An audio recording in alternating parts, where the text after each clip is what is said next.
Hi hello welcome to my channel. రైతన్నలకందరికీ నమస్కారం. రైతు లేనిదే మన దేశం లేదు. రైతు మన దేశానికి వెన్నెముక్క లాంటి వాడు.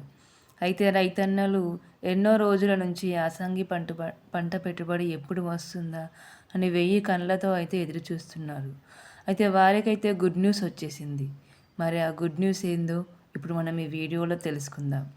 మీలో ఎవరైనా నా ఛానల్ని కనుక మొదటిసారి చూస్తున్నట్లయితే సబ్స్క్రైబ్ చేసుకోండి. సబ్స్క్రైబ్ చేసుకోవడం ద్వారా ఇంకా ఎన్నో విషయాల గురించి మీరు తెలుసుకోవచ్చు. ఆ గుడ్ న్యూస్ ఏంటిదంటే రైతన్నల ఖాతాలలో అయితే యాసంగి పెట్టుబడి విడుదలైతే కావడం జరిగింది. అయితే లిస్టు కూడా విడుదలైంది. ఏ జిల్లాల వారీగా ఎవరెవరికి వచ్చింది, ఎంతమందికి వచ్చింది అనే లిస్టు కూడా విడుదల కావడం అయితే జరిగింది. అయితే బీడు భూములకైతే రైతు భరోసా రావడం లేదు. ఇది అందరికీ తెలిసిన విషయమే. ఓన్లీ సాగు భూములకు మాత్రమే ఈ రైతు భరోసా డబ్బులు క్రెడిట్ కావడం అయితే జరిగింది. దానిలో కూడా ఓన్లీ 1 ఎకరము 5 గుంటల నుంచి 35 గుంటలు ఉన్న వారికి అంటే 1 ఎకరం వరకు అయితే ఈ రైతు భరోసా డబ్బులు రైతన్నల ఖాతాలో అయితే జమ కావడం అయితే జరిగింది. అయితే విడుదలైన జిల్లాల గురించి ఇప్పుడు మీకు తెలియజేస్తాను. ఒకవేళ మీలో ఎవరైనా ఈ జిల్లాలో కనుక ఉంటే మీ పేరు రాకుంటే ఎందుకు రాలేదో నాకు మీకు నేను తెలియజేస్తాను. ఇప్పుడు ఆ జిల్లాల వారిగా మనం చూసుకున్నట్లయితే ఫస్ట్ ఆదిలాబాద్లో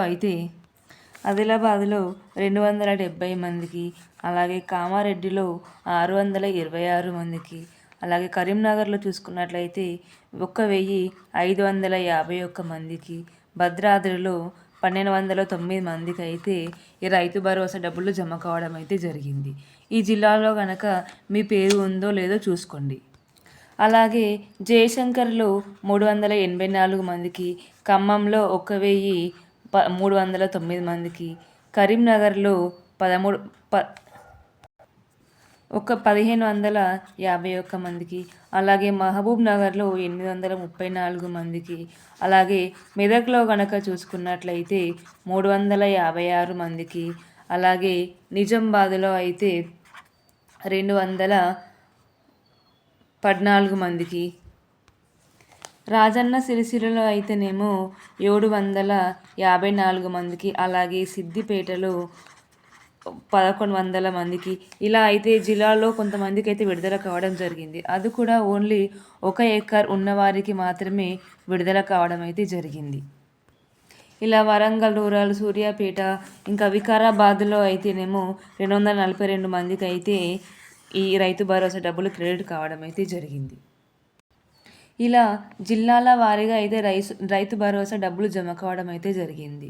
అయితే రైతు భరోసా సంవత్సరానికి 12,000 చొప్పున, అలాగే ఒక పంటకి 6,000 రూపాయలు, అలాగే 500 బోనస్ని కూడా మన ప్రభుత్వం ఇవ్వడం అయితే జరుగుతుంది. ఈ జిల్లాలో కనుక మీ పేరు లేకుంటే టెన్షన్ పడకండి. కొంచెం లేట్ అయినా మీకు కంపల్సరీ ఈ డబ్బులు అయితే జమ కావడం అయితే జరుగుతుంది. అయితే మీ పేరు ఉందో లేదో కూడా ఈ లిస్టులలో అయితే మీరు చూసుకోండి. నా వీడియో కనుక మీకు నచ్చుంటే లైక్ చేసుకొని సబ్స్క్రైబ్ చేసుకోవడం ద్వారా మీకు రైతు భరోసా గురించి, అలాగే మన తెలంగాణలో వచ్చే కొత్త పథకాల గురించి అయితే నా వీడియోలో మీకు తెలియజేయడం అయితే జరుగుతుంది.